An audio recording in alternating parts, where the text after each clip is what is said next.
was watching my man Stallone the other day in Tulsa King, and his character, the General Dwight Manfredi, was referred to by one of the characters as a force multiplier. I thought that was brilliant, and that's something I've always said about health and fitness. In health and fitness, there are certain things that are definitely force multipliers. I've always said that, you know, a workout is 1 plus a good diet is 2. It's not 2 in reality. It could be 3 or 4 because the two things are really closely related and they link together so well. In military science, a force multiplication or force multiplier is a factor or combination of factors that give personnel an enhanced ability to achieve things that they wouldn't be able to achieve without those force multipliers. And it's the same thing with health and fitness. When we think about the different components of health and fitness, we think about workouts, intensity, consistency, diet, supplementation, flexibility, mobility, rest, recovery, all those kind of things. But within those different combination of factors, there are certain things that are bigger force multipliers than others.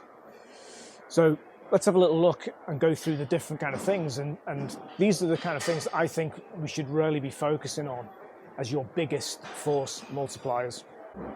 So let's start with something simple.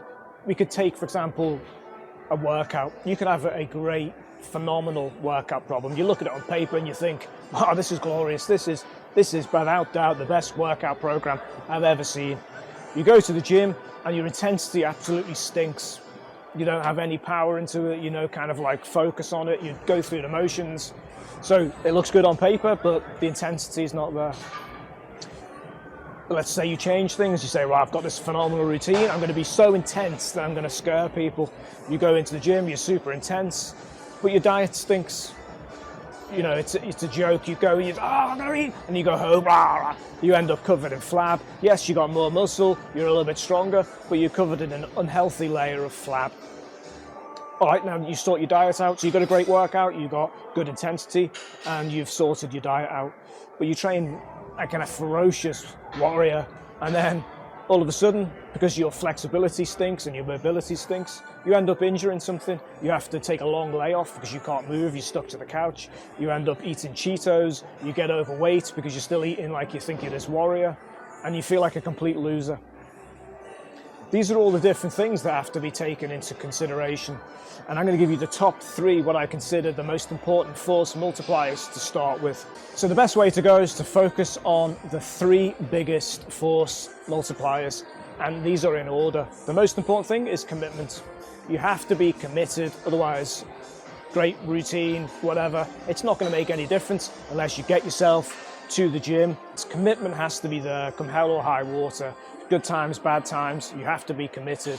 But I always say the hardest thing to do is go to the gym, and the most important workouts are the ones where you don't want to do them. So you have to be committed to it. The second thing would be your diet. You can't outrun a bad diet. You have to be committed to your diet. You have to know about correct protein levels, the right amount of calories for your particular situation, whether you want to be in a calorie surplus or a calorie deficit.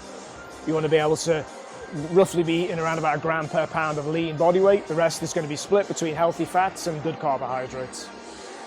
And finally, the third thing is the workout program.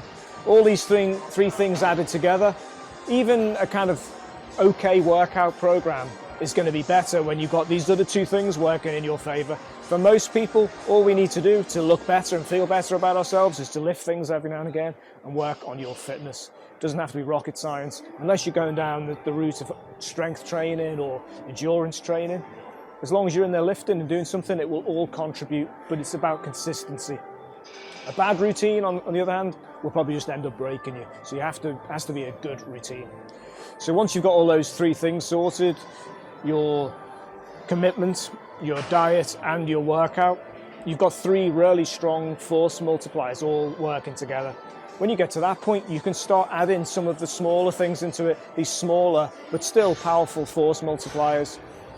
You're training really hard, so let's say, you know what, I'm going to add some supplementation to give me this little bit of an extra force multiplication. I'm going to add some creatine into my diet. I'm going to take some protein powder just to make sure my protein levels are okay. you might also think, well, you know what, I'm working out really hard. I need to make sure I don't get injured. So you start adding some flexibility training, incorporate into your existing routine, or you add a separate day to the whole thing. But you add it in, and the whole thing, again, they all mesh together and keep you moving further down the line, usually at an enhanced rate. One of the most important things to add to your routine once you get the other things sorted is long term. It's probably the most important thing, but we're talking about achieving results in the gym. From a health perspective, the most important thing is sleep. Making sure you get 8 to 9 hours of sleep, good quality sleep. The more we know about sleep, the more we realize how important it is. However many millions of years of evolution have not managed to get rid of sleep, even though when we sleep, we're at our most vulnerable from predation or other kind of things. So we have to have good quality sleep, and you can't just add naps in to get the sleep deficit back. We need 8 to 9 hours of unbroken quality street. I'd put them for Christmas. Quality sleep. So that's it for multipliers. Be like our man, the General, Dwight Manfredi, and add these force multipliers to your workout. Be consistent, get a good program, have a good diet, and then just add these other little bits in once you've mastered the basics. Don't add too many things at once, because you just end up as a big confused mess. I think this is overwhelming. I can't do this, I can't do that, I can't do that. Just baby steps your way towards results. That's it. Peace out.